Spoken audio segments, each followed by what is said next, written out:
fabric of the graduation gown felt like a king's robe on Sifiso's shoulders. He clutched his diploma, the culmination of years of sleepless nights and tireless study. His mother, Lindiwe, squeezed his arm, her eyes shining with a pride so fierce it almost hurt. But beneath the pride, Sifiso saw the quiet worry. The celebration was over. Now the real work began. Weeks blurred into a frustrating cycle of hope and silence. Sifiso spent his days bathed in the blue light of his laptop screen, sending his resume into the digital void. The pile of newspapers on the kitchen table grew, their job sections circled in red ink that started to look like warning signs. Each morning began with a prayer, and each evening ended with the heavy sigh of disappointment. "You have a good head and a strong heart, my son," Lindiwe said one evening, her voice a comforting hum over the sizzle of onions in the pan. "The right door will open. You must have faith." Sifiso watched her, her hands moving with a familiar, steady grace.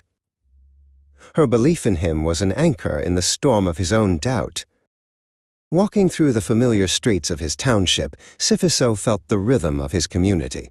He saw struggle, but he also saw life in its most vibrant form. Sawubona Sifiso called Gogo Thandi from behind her colorful stall of fresh vegetables. He stopped to chat, her cheerful greeting a welcome balm. This was why he worked so hard. For her, for them all.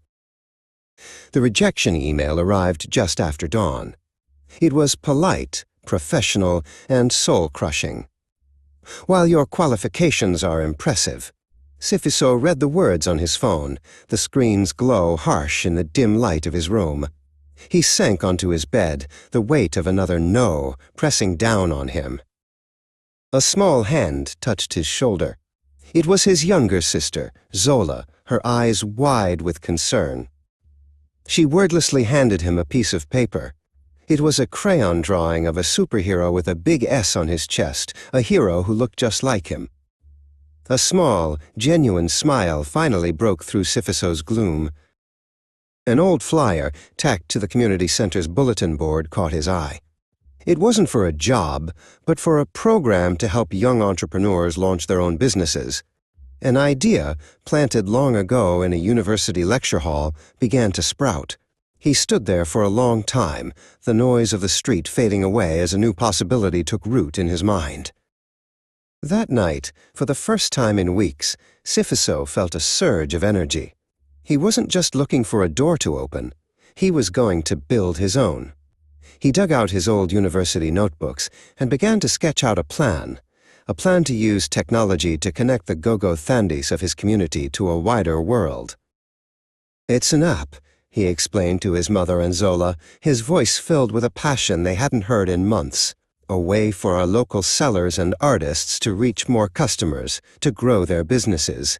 Lindiwe listened, her heart swelling with a new kind of pride. He wasn't just looking for a job anymore, he was building a future. Standing before the program's review panel, Sifiso's voice was clear and steady. He spoke of challenges and solutions, of community and technology. He didn't know if they would accept his proposal, but as he finished, he felt a profound sense of peace. He had found his path.